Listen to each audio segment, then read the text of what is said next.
Hi, my name is David, and today we'll be discussing how to answer NCLEX strategy questions. We will first read questions to determine what we're looking for main hints in the questions, and slowly breaking it down.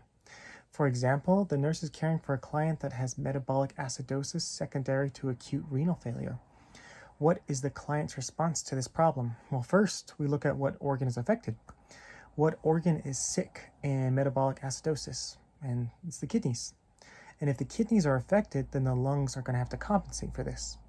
The lungs excrete CO2, which is an acid.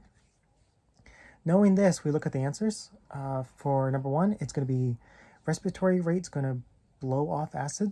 Respiratory rate decreases to conserve acid and buffer the kidneys' response. Kidneys will excrete hydrogen and retain bicarb, and sodium will shift into the cells and buffer the hydrogens. Therefore, we're going to be looking at the answers that involve lungs or the respiratory system. It's going to be 1 and 2. This will allow us to eliminate 2 options of the 4 potential answers. And this allows us to choose between the 2 remaining answers, narrowing it down. Will the respiratory rate increase or decrease? We look at this. Well, CO2 is an acid, and what we have is too much acid in the body, so we need to help release it to decrease it. So the answer is number 1, respiratory rate will increase to blow it off. See, questions like this we kind of look forward to. Other questions might involve other uses of different formats. One example is the exhibit format. This means that additional context such as x-rays, labs, lab reports, and other chart information will be displayed once clicked on.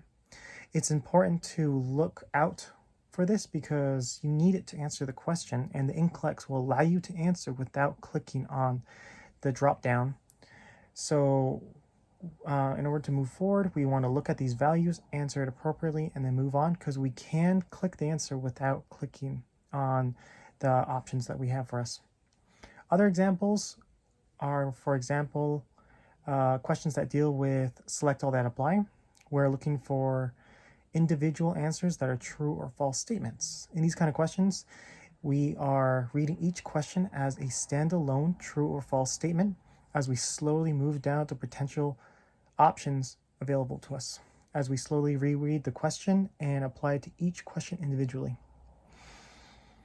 With questions that involve priority nursing interventions, we're going to look at what will fix the problem while staying within our scope of practice. Questions like this may be bolded with words that include bolded best and bolded first. When reading these questions, we try to put ourselves in a clinical scenario and think, I'm the one taking care of this client. I'm the one taking care of a client with fluid volume deficit, for example, and try to put yourself in a situation to help apply it to yourself. Another example of questions include hotspot questions, which involve clicking on locations of body parts. When doing these, we need to keep in mind that the question is asking us where the affected organ is. It's not a common question in a common format that we see too much on NCLEX, but it does appear. Therefore, it's good to understand why and how to answer this question and just to be ready for it.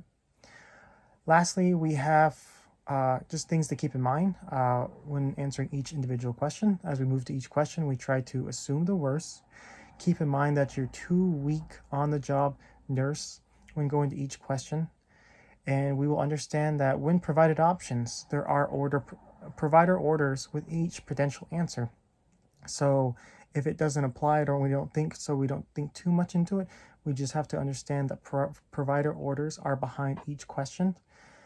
I hope all this helped and helps you gain any kind of knowledge or way to think on NCLEX, and thank you for your time.